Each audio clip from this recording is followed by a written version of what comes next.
You're watching our continuing coverage of the Pulwama terror attack as India waits for the Indian army to go out and exact revenge. We're covering every twist and turn. We're bringing you reactions and reports from all across this country and also from Pakistan and the globe as well. I'm Rahul Kamal, this is India Today.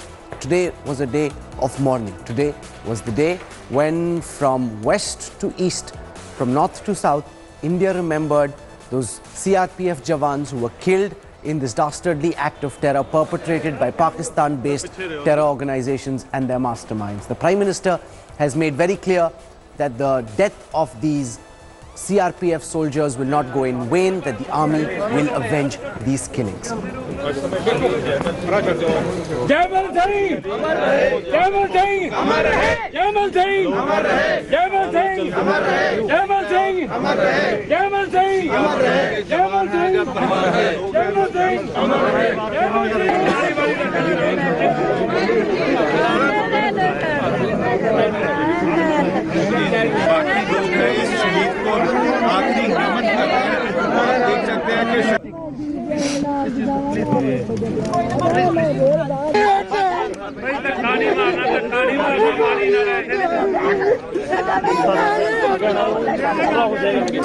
मैं आतंकी संगठनों को और उनके सरपरस्तों को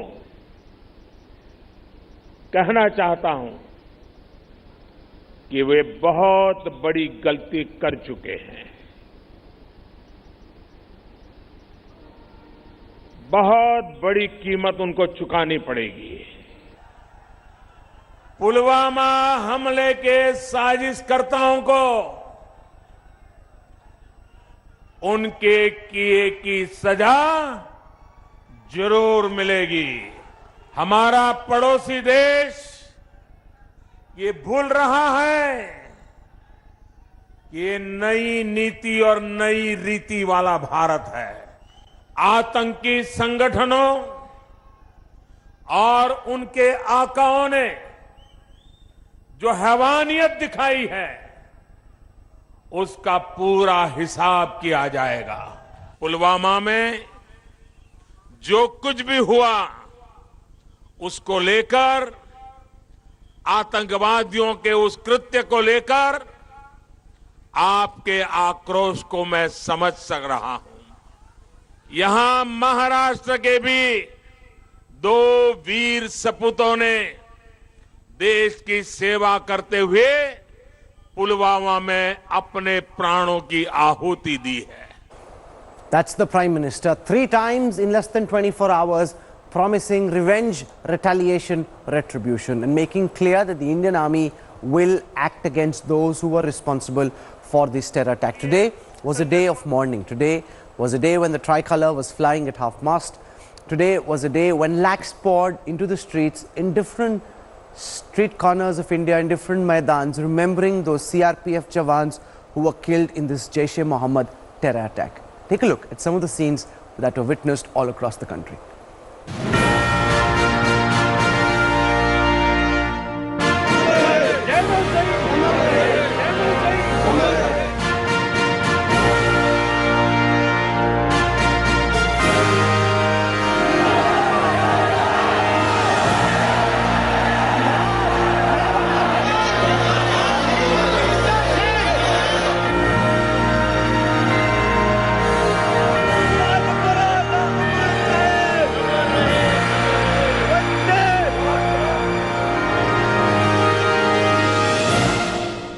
"40 brave hearts, now martyrs of the horrific terror attack in Pulwama. A billion hearts in mourning. India came out to pay homage to our Jawans. One last salute to our heroes and a pledge. We will not bow down to terror." देश के लिए जाके अपनी शहीद हो जाऊं। मैं देश की अपनी मातृभूमि के लिए शहीद हुआ है। मुझे अपने भाई पर गर्व है।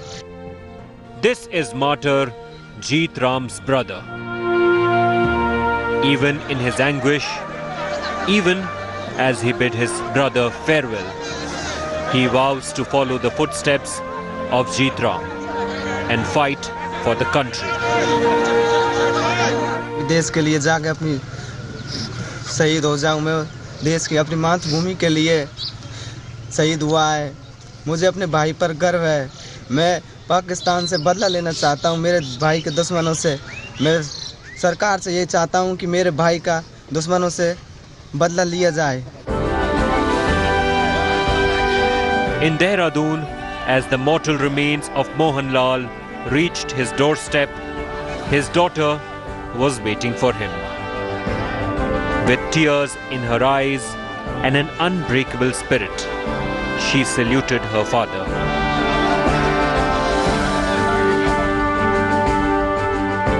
In Taran, a father broken in spirit, yet mastering courage, paid homage to his son Sukhjinder Singh. Sukhjinder is survived by his wife Dalbir and son, a child they were blessed with after 7 years of prayers. The scenes were same across the country, from Punjab to Assam to Kerala. Families in agony, putting the nation above their sorrow, above their personal loss, and a country in gratitude, saying this sacrifice will never be forgotten. Traumatic scenes, but the one message which was coming out in unison and coming out from all these 40 different locations was that Pakistan's back has to be broken, that a message has to be sent, that this proxy war that's now gone on for 30 years is brought to a close. We're also tracking the investigation into the Pulwama terror attack very closely. It's now clear from the NIA reports that are emerging, the investigation that's been carried out by the explosives experts, that RDX was used. Up more than 100 kilograms of RDX used, not necessarily just RDX, maybe RDX mixed with local explosives, but RDX was used. So before I go across to the explosives expert who will try and explain why the ISI is likely to have been involved in this operation, I want to show you what RDX is, how it's been used and where it's been employed in India. So what is RDX first? RDX stands for Research and Department Explosives. This has been in vogue for a long time. This is not a low-grade explosive of the kind that the Naxals use. This is a high-quality, sophisticated explosive, also known as cyclonite hexogen T4. Remember, when you think of Chhattisgarh, you think of Bastar, those are low-grade explosives. This is explosive which can only be manufactured in an explosives factory under very sophisticated conditions. It's a white solid organic compound, it's insoluble in water, and it's been in use for a long time. It's been widely used since the Second World War. I've got Brigadier Anil Harnal, he's an explosives expert, joining us in the studio. RDX also has a long history in India. The RDX has been used in multiple attacks, most famously in the 1993 bomb blast case in Mumbai.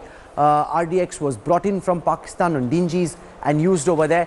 It was used in the attack at the Bombay Stock Exchange, at the attack at the Air India building. The death toll at that time was 257. It's also been used at the Mecca Masjid blast in Hyderabad in 2007. The death toll at that time was 13.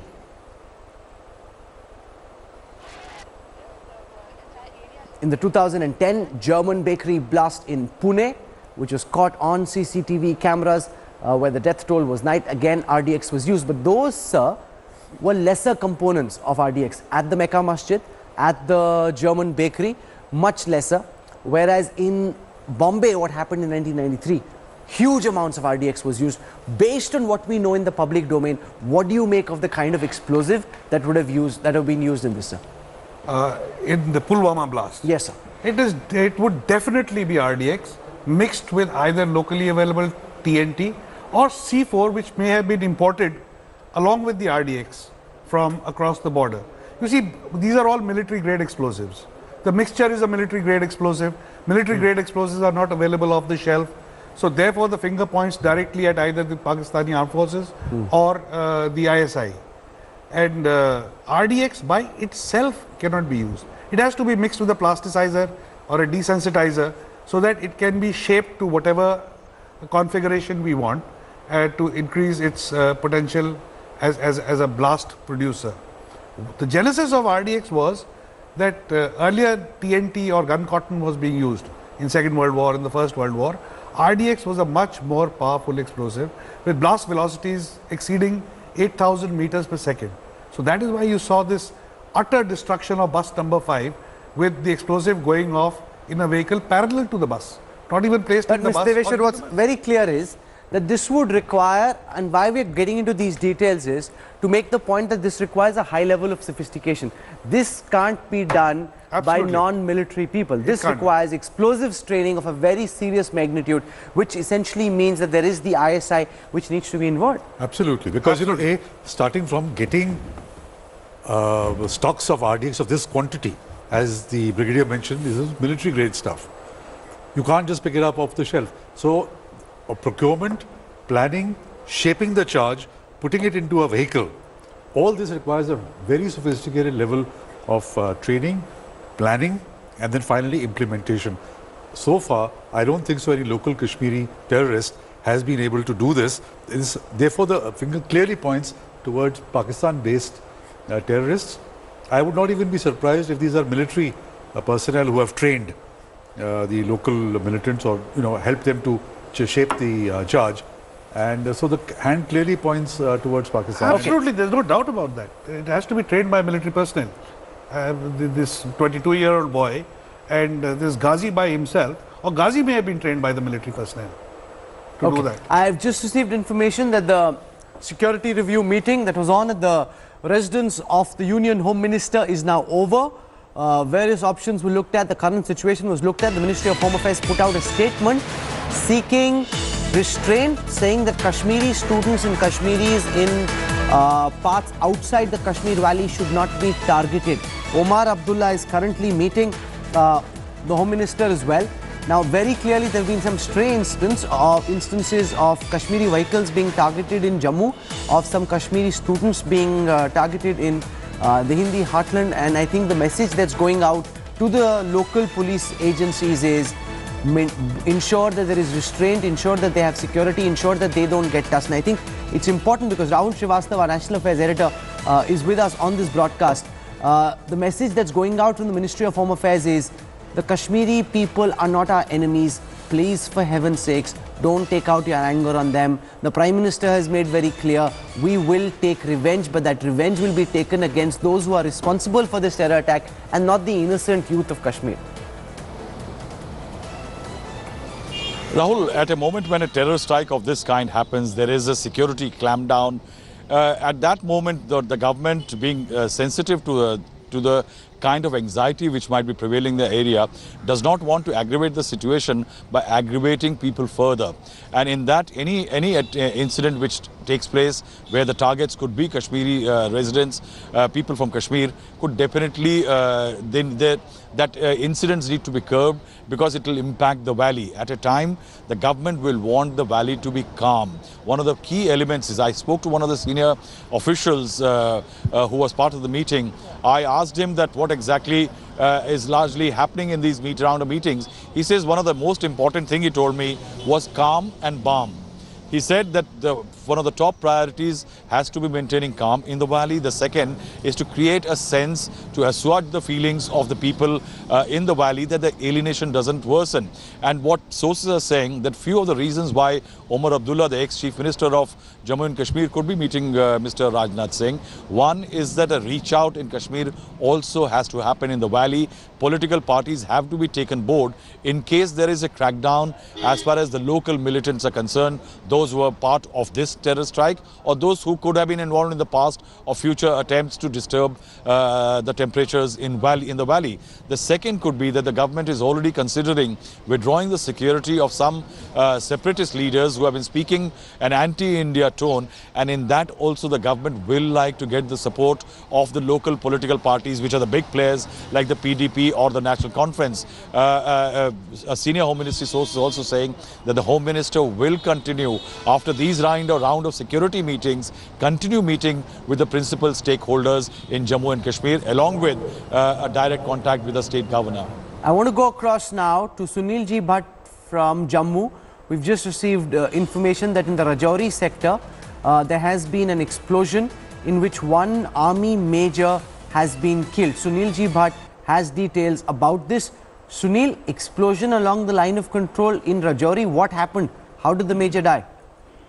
Well, Rahul, we just received this information that an army major has been martyred in an explosion near the line of control in Naushera sector of Rajouri district of Jammu division. Right now, the authorities have sent their teams to the line of control, and they are ascertaining as to how this explosion took place, whether this army major stepped over an IED or was there some terror angle into this. It's being probed. However, the details right now are sketchy, but the authorities have confirmed that there has been an explosion near the line of control, and unfortunately an army major has lost his life. Rahul? It's terribly unfortunate. An army major being killed in an explosion near the line of control. There was an all-party meeting earlier today, which was chaired by Home Minister Rajnath Singh. In this meeting were present leaders from different political parties, at the end of which a resolution was put out saying India stands united as one, and all parties cutting across the political spectrum fully back the Indian armed forces. Let's show you what happened during the all-party meeting this morning. United in the face of adversity, the country's leaders have put behind their differences to send a clear message to terrorists and its godfathers across the border who orchestrated the worst ever attacks in Jammu and Kashmir. Prime Minister Narendra Modi personally reached out to his political rivals. अपने जवानों पर भरोसा रखिए।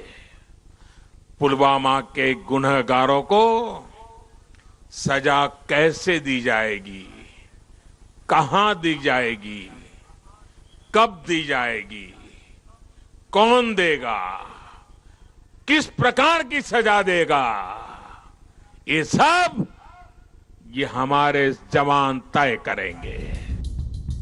And the opposition rose to the occasion.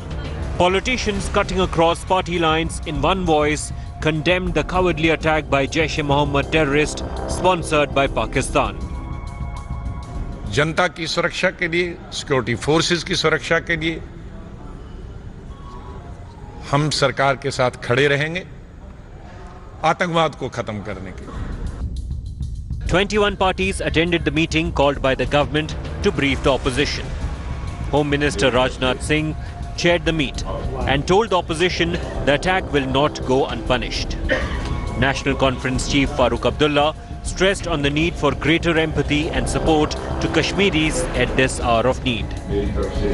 सभी ने फारूक अब्दुल्ला साहब को support भी किया है क्योंकि उनकी वेदना है, एक पीड़ा है, एक कश्मीरी होने के नाते जो ये बात मैं मानता हूं, अब्दुल्ला साहब की बात में भी दम था.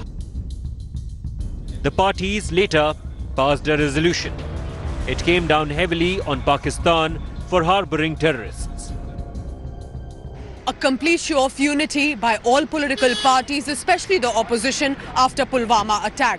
But with this communication and no political obstacles, will the Modi government be able to build a consensus? And most importantly, what will be the steps taken by the incumbent government for fight against terrorism in the country? Pooja Shali for India Today. It's good to see unanimity and consensus amongst political parties. We don't often get to see it. I want to go across now live to Indrajit Kundu, who is at Havra, which is where the body of a CRPF Jawan is just being brought back.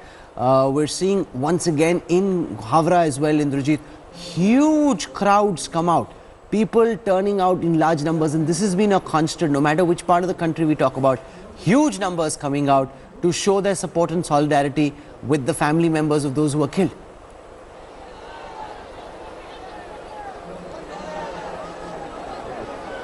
Well, absolutely, Rahul. You know, unprecedented scenes here in Howrah. Since morning, early in the morning, massive amounts of crowd have gathered at near the residence of martyr Jawan Bablu Satra. As you can see, they're literally jostling for space right now, and the local police here is finding it difficult to maintain, some sort of, semblance as far as this crowd is concerned. They have the Tiranga in their hand, the tricolor, and literally, even as there is eager anticipation, just when we are being told that within a few minutes from now, the mortal remains of Bablu Satra will be brought here on this ground. Let me just give you a sense of what the preparation is. My camera camera person can show here, right at this center of this ground, which is a club premises, a small dais has been made. There is a photograph of Bablu Shantra and senior district officials, the superintendent of police, representatives of the CRPF. They are all here. West Bengal government minister Arup Roy was here just a short while back, and what we are being told is that we are minutes away from the mortal remains being brought here at this very ground. It's being accompanied by Union Minister Babul Supriyo, who was there at the Kolkata airport to receive the body, and we are also expecting other BJP leaders as well as Trinamool Congress leaders. There are local Congress leaders as well. So cutting across political differences, political lines, everyone is here to pay their last respects, homage to the departed soul. But as far as emotions on the ground is concerned, they're running really high. There are Bharat Mata Ki Jai chants, slogans, and there are also slogans being given against Pakistan. So emotions running high, sentiments running high, and people palpably angry on the ground. Back to you. Thanks very much, Indrajit.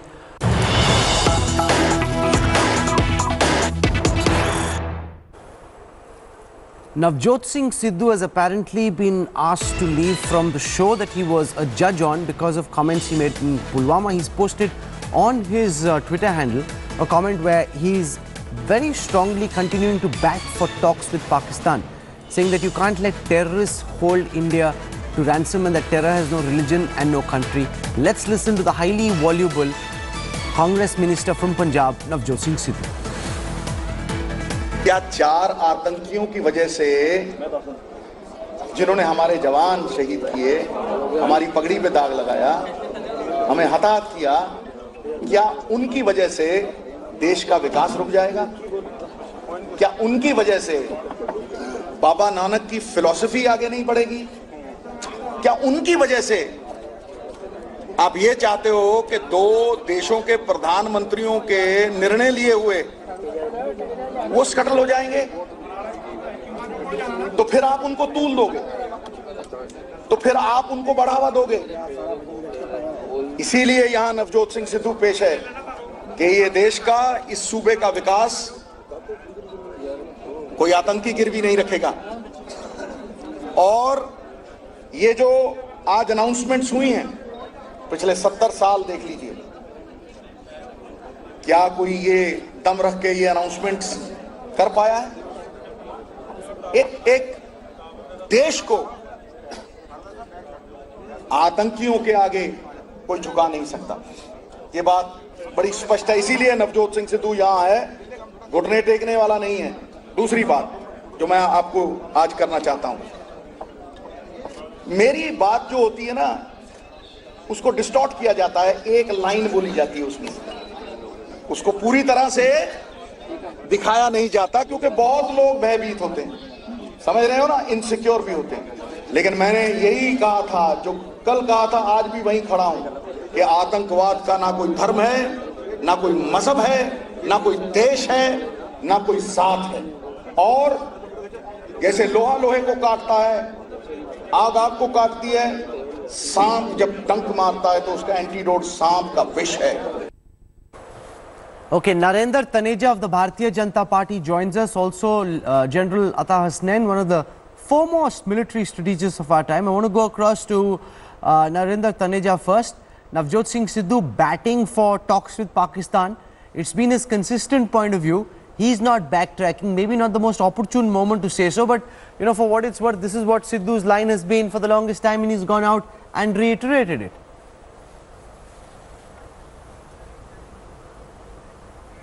No, but you have to align your line with the reality. The reality is that Pakistan has done what Pakistan has done. So in such circumstances, to talk of peace or to talk of, you know, all that he's talking about is absolute nonsense. Is against the wishes and sentiments and the, you know, of the people. We have always been talking of peace with Pakistan, but look what they have given us a return. Now we forget about peace, forget about talks with Pakistan. Only thing we want is revenge. That's what we want. 130 crore people of this country want revenge. If Mr. Sidhu can talk of revenge, he is welcome. But if he is talking of peace, India, 130 crores, India reject him. They should not watch his shows. They should not be watching wherever he is. They should not any meeting addressed by him. They should not watch any community show where Sidhu is there. People of India must boycott him from television to public meetings. We want revenge. 130 crore people. First revenge. Then we'll see what to do. That's what we want. Okay, I want to get in a word That's from the language Pakistan understands. General Atta They don't Hasnain. understand the language. You know, of peace. while of course They don't nobody would understand. say that there shouldn't be peace with Pakistan, to say this just days when there's blood in the streets, when families are receiving body members and saying, are receiving their loved ones as body bags, to say that peace is what you want, talks is what you want, Sidhu is generating a lot of flack for these comments. General Hasnain.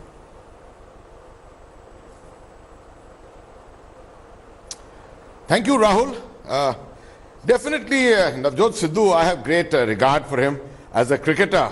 I even have a lot of regard for him as a politician. He is a very, very articulate speaker and everything. But unfortunately, I don't think he has any strategic sense. And don't really expect it from him. To consider that Pakistan forms a part of his opinion in the application of this idea that there is no religion as far as terror is concerned, I think it does not apply to Pakistan. It applies to every other part of the world, perhaps. It does not apply to Pakistan. Pakistan has been the core center. If you go back in history, we'll see from 1981, ever since the famous refugee camps came up on the western borders with Afghanistan and the 3 million people came out of the Afghan war, that has been the core center from where terror has emanated. We are aware that from 1977, the Zia doctrine only spoke about radicalization and the use of radicalization against India as a retribution for what happened in 1971. I think Mr. Sidhu just needs to go into a few lessons of history and he will understand what the sentiments of this country are today. When you lose 44 good men of your forces in a dastardly attack like this, you don't start talking peace, you don't start talking about talks. This is the time, as very correctly just said, that this is the time when everyone is looking for retribution. And those sentiments of the people have to be respected. And I'm sure the armed forces are looking at it Sidhu said yesterday on the Pulwama attacks. Now the Kapil Sharma show has apparently clean bowled him and tossed him out. Let's just show you what Navjot Singh Sidhu said on the Pulwama attacks yesterday. हर हालत में जो कुछ भी हुआ है उसकी international community में पूरे वर्ल्ड में निंदा होनी चाहिए और उसका एक जिसको कहते हैं ना कि उसकी निचाई पूरी गहराई तक जाके उसका आत्मचिंतन होना चाहिए और एक परमानेंट सॉल्यूशन डायलॉग से जरूर निकलना चाहिए. In place for things you say, Tilak Deveshwar, to talk about dialogue when 40 people are dead. Is this the right time, or do you say this is freedom of expression? If this is used, then so be it? Well, you know, if it's freedom of expression, then you'll pay the price for using such words. I think it's really unfortunate, in poor taste and judgment, at a day when people are burying and cremating their loved ones, brave soldiers, 40 of them who have died, to say something like this is in very, very poor taste and poor judgment. I mean, I would just say that, and I find it very, it's really unfortunate that somebody who has been given so much of respect and been elected as a parliamentarian and as a minister. Shivangi Thakur joins us. She's an entertainment correspondent from Mumbai. The Kapil Sharma show taking action. Is this something that had already been in the works? Or do you think that it's because of the comments that he made in Pulwama that he's no longer going to appear as a judge on the show? Well, Rahul, we had a word with production team and they clearly told us that, you know, after making comments on Pulwama terror attack, the production team have decided to sack him and they have already asked him to leave the show. And even our team tried to get in touch with Navjot Singh Sidhu, but as of now there is no word from him. He is not reacting on this whole issue. Meanwhile, we got to know that he will be replaced by Archana Puran Singh on the show. So this is not for the first time when controversy is there regarding Navjot Singh Sidhu. Even in the past, we have seen that he made some comments, and because of his comments, the production house asked him to leave the show, and this is second time it's happening, and it's really saddening that, you know, Navjot Singh Sidhu, he always talk about the friendship with Pakistan. He always says that, you know, we should not talk about war. We should not talk about a fight. We should talk about friendship. And now, because of his comment, he's facing all the circumstances, all the consequences. You know, and remember, the position that he's taken is squarely at odds with the position that Captain Amrinder Singh, the Chief Minister of Punjab, and his boss has taken.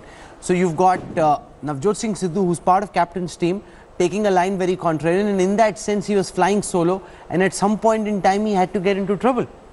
You know, because you're taking a position where Amrinder Singh, I remember interviewing him, and he told me, I told Sidhu not to go to Pakistan. This is when he went the second time to Pakistan, and Amrinder Singh clearly said, don't go, and despite that Sidhu went. And also, you know, the Congress party itself, the Congress president, has taken a line that they fully support whatever action the government is doing. And the government, the Prime Minister had made very clear that they are going to go after the people who perpetrated this. He's not talking about talks. So he's going against even not only the Chief Minister of Punjab, which is the immediate boss, but also against the Congress party line, which is, you know, very, very surprising. That is quite bizarre. Just listen for a brief moment to what Navjot Singh Sidhu said. And he's put this out on his own Twitter handle. So he is not, despite everything that's happened with Kapil Sharma, the flack that he's getting, he is standing firm on that position. He's not backtracking. Listen to Sidhu. क्या 4 आतंकियों की वजह से जिन्होंने हमारे जवान शहीद किए, हमारी पगड़ी पे दाग लगाया, हमें हताहत किया, क्या उनकी वजह से देश का विकास रुक जाएगा? क्या उनकी वजह से बाबा नानक की फिलॉसफी आगे नहीं बढ़ेगी? क्या उनकी वजह से आप ये चाहते हो कि 2 देशों के प्रधानमंत्रियों के निर्णय लिए हुए वो स्कटल हो जाएंगे? तो फिर आप उनको तूल दोगे, तो फिर आप उनको बढ़ावा दोगे। इसीलिए यहां नवजोत सिंह सिद्धू पेश है कि ये देश का, इस सूबे का विकास कोई आतंकी गिरवी नहीं रखेगा। और ये जो आज अनाउंसमेंट्स हुई हैं, पिछले 70 साल देख लीजिए,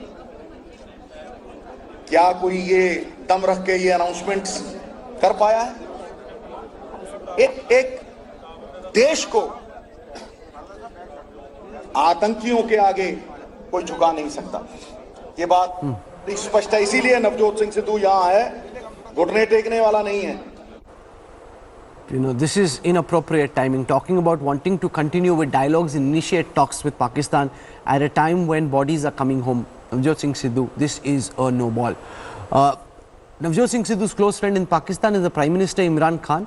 He was with us at one of our group events. We asked him what would happen in Naya Pakistan if he got a chance. Listen just for a moment to this comment Imran Khan made to us. Compare that with his deafening silence after the Pulwama attack. So far, he hasn't said a word. And I'll ask General Hasnain, Narendra Taneja and the raw guest Tilak Deveshwar what they think of Imran Khan's deafening silence. But before that, listen to what he said when we asked him why does the then government in Pakistan not act against Pak terrorists and what would he do if he got a chance. Listen to candidate Imran Khan. देखिए मेरी बात सुने फिर, ये आप कहें, अगर आपके कहने के ऊपर हाफिज सईद को पकड़ लिया और उसको जेल में डाल दिया, मैं आपको यकीन दिला रहा हूं कि आप एक फ्रैंकनस्टाइन क्रिएट करेंगे और ज्यादा लोग वो मार्टर बन जाएंगे। तो फ्रैंकनस्टाइन है। पहले मेरी बात सुने। देखिए, आपको कहना ये चाहिए कि पाकिस्तानी गवर्नमेंट को हम सारे सबूत देंगे, जो भी हमारे पास सबूत हैं, और जो नया पाकिस्तान बनेगा आप कहेंगे हम वहां जाके केस लड़ेंगे सबूत देके अदालत में और हम कन्विक्ट करवाएंगे उसको। देखें, नया पाकिस्तान बनेगा, आप सबूत दो, हम एक्शन लेंगे। General Hasnain, that was candidate Imran Khan. Square that with his silence now. He hasn't had the basic human decency to say 40 people are dead, I'm terribly sorry that this happened and that we condemn the terror attack. Forget accepting responsibility.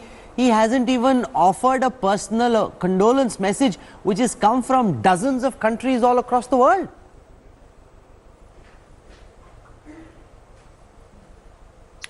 Indeed, Rahul, absolutely shocking.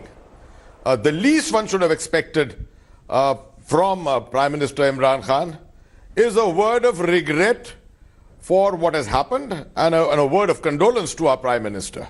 I'm sure that would have been very graceful on his part if he had done even that much. But having known Mr. Imran Khan, I think a lot of people in India started getting excited a little too early, not knowing about his past and how he had come to power, the history of his being virtually a radicalized individual himself after the fact that he was a Western educated person who was considered all around the world as a playboy at one time. His intellectual capacity was demonstrated when he jumped right into it after becoming the Prime Minister by talking about peace at a time when he knew that India itself is going into an election phase and he was trying to put pressure on our Prime Minister. He knew that the responses could not come at that particular time.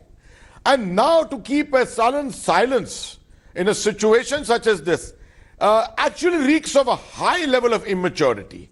In fact, a lot of people were reading the signs that possibly the Pakistan Army Chief was the guiding hand behind him and that he was probably guiding him in a very strategic way to create a persona that he is actually the messiah of peace in the subcontinent. I think that entire concept has been pricked by this single event in Pulwama.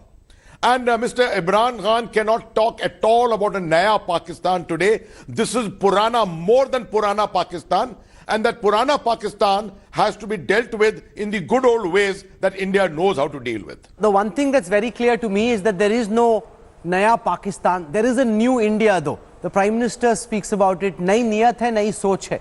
And in that new India, there will be action against the Pak perpetrators of this violence. That's the very clear message. Now, we've got some very fine military minds here.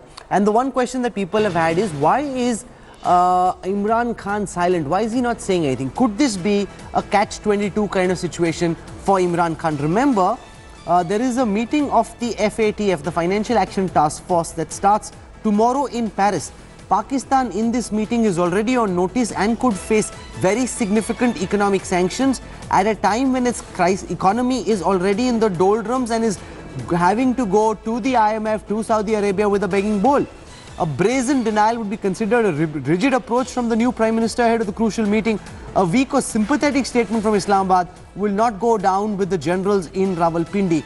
And he's got a close relationship with with the generals who helped him come to power. So there is a real complication there.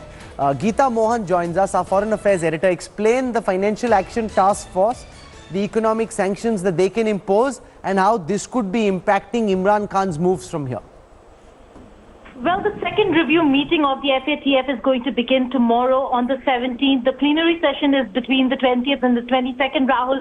It is going to be significant because this time around, I'm told, our sources tell that that the Indian agencies are going to go with the details on Pulwama attack and how Pakistan has continued its support to terror networks. So fresh details for the FATF to take into notice, to look into. The Asia Pacific group met a while ago in Sydney, and Pakistan, details were sought from Pakistan as to whether if they have moved forward on the 27-point action plan that Pakistan has to comply with, show absolute compliance to be off the grey listing. But right now what we're looking at is a very strong Indian team going to continue hitting hard at Pakistan at the FATF in Paris, and once the grey listing... Then what's your sense of what will happen in Paris? The Financial Action Task Force is given time till October to Pakistan to act against terror. We're not in October yet, there are a few months to go, it's only the 16th of February. Do you believe that action will be taken? Do you believe that this is very serious pressure, financial pressure to hit Pakistan where it hurts?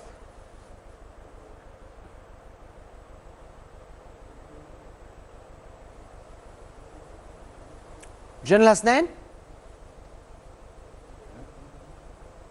Mr. Deveshwar. Oh, sorry, is that question for me? Thank you. I just heard what Geeta Mohan had to say. And let me tell you, I'm a little disappointed with the manner in which the FATF investigations, considerations and analysis has been panning out over the last couple of months. By now, one would have expected, I do understand that this cannot be a fast-track process. There has to be a lot of debate. There have to be a lot of inputs and a lot of evidence which has to be placed before the FATF. But having said, I don't think the FATF is really treating this in the manner of any kind of an urgency at all. And I do very strongly believe that in the last 2 months, ever since the proposals have gone about on the withdrawal of the United States forces from Afghanistan, and the manner in which Pakistan seems to have suddenly gained strategic prominence in the eyes of the entire international community, the stakeholders being China, Russia, the United States, the rest of the Western world, everyone seems to be thinking that it is Pakistan which will hold the major stakes for peace in Afghanistan, for forcing the Taliban to abide by whatever agreement is finally arrived at. And because of that, I have a lurking suspicion. This is a big international lever. If it is used right, it could be the most significant action against Pakistan. Just before that, let me talk about Imran Khan for a minute. I'm not surprised that Imran Khan has not come out with a comment. Why are you not surprised? First of all, he's got so many friends here in India. He claimed to be this messiah of peace. I'll fix the relationship. I will do what nobody else can. His name, before he became, when he was candidate, his name was Taliban Khan. He has a very soft spot for the jihadis. He's beholden to the army who's made him the prime minister. And since this operation has been planned and implemented by the army, he's going to say nothing that will damage the army's reputation. Coming to the FATF, you know, when the FATF put Pakistan on the grey list in February and June, they laid down a series of 21 conditions. To implement those conditions by September 2019, it's probably next to impossible for Pakistan because they have to change their legislative framework. They have to bring all the agencies together. They even have to monitor each and every donation box in every shop and mosque, you know, which is absolutely impossible for them to do. But as General Atta mentioned very correctly, that because the pressure of the United States wanting to get out of Afghanistan and using Pakistan, so the pressure on Pakistan may be reduced in this meeting in the FATF. Despite that, the fact that the Hafiz Saeed, FIF and JUD is no longer on the terrorist list, the fact that this attack has taken place, I hope better sense puts prevails. Significant pressure on Pakistan. There's a new context in which the Paris meeting will happen tomorrow. Absolutely. It becomes increasingly crucial. Thanks for watching the video. For more such news and updates, please like, share and subscribe to India Today. Also check out our other great videos from our channel. We know you would love to.